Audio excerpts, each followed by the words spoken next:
Ready start. महोदय, हमने ऐसा प्रयास ही नहीं किया कि किसी परियोजना को एक ऐसा संयुक्त उद्यम माना जाए जिसमें उसके निर्माता, श्रमिकों, वहाँ रहने वाले अन्य मजदूरों, वैज्ञानिकों, प्रबंधकों तथा अन्य संबद्ध लोगों को भागीदारी का अनुभव हो। हमने समस्याओं को पुराने कोण से ही देखा है और लोगों को अलग अलग खानों में बांट दिया है। इसलिए ये झूठे विभाजन समाप्त होने चाहिए। हमारे समाज में ऐसे अनेक विभाजन हैं। शायद वे सभी समाजों में होते हैं, लेकिन हमारे यहाँ वे सामान्य से कुछ ज़्यादा ही हैं। ये धर्म के आधार पर, जातियों के आधार पर, भाषा के आधार पर पाए जाते हैं।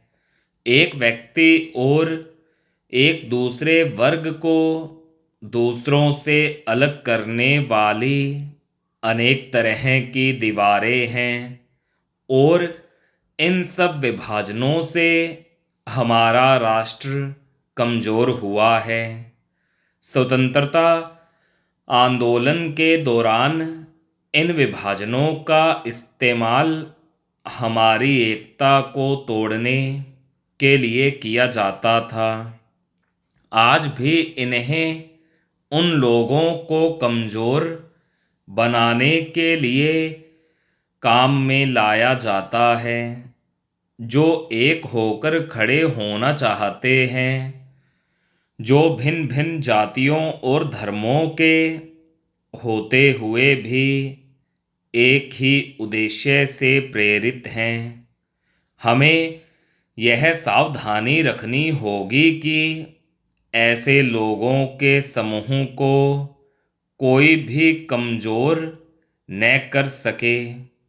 हमें ऐसे वर्गों का और विस्तार करने की कोशिश करनी चाहिए जिससे उनके अंतर्गत हमारे और भी अधिक ऐसे लोग आते जाएं जो एक विशेष उद्देश्य को पूरा करने के लिए कृत संकल्प हों, क्योंकि यही देश के हित में है।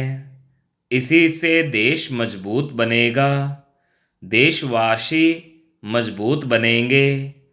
जिनके अंतर्गत कोई एक वर्ग नहीं है, बल्कि सभी वर्गों के लोग हैं। इसलिए संपूर्ण शिक्षा का अभिप्राय है कि हम केवल अपने अधिकारों के लिए संघर्ष न करें, बल्कि यह भी देखें कि हमारे प्रयासों का अल्पसंख्यक समूहों पर क्या असर पड़ेगा। औद्योगिक क्षेत्र सुगठित है, उसकी आवाज़ शक्तिशाली है, उसमें एकता है और इसलिए इसका प्रभाव पड़ता है।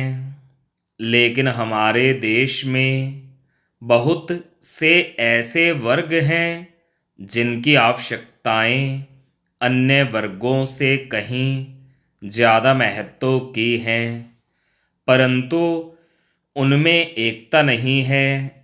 उनकी मांग को प्रस्तुत करने वाला कोई नहीं है और उन्हें शायद पता तक नहीं होता कि उनकी कुछ मांगें भी हैं, लेकिन केवल इसी कारण से उनकी उपेक्षा नहीं की जा सकती। हम यह नहीं कह सकते कि उनकी कोई मांग नहीं है। स्टॉप।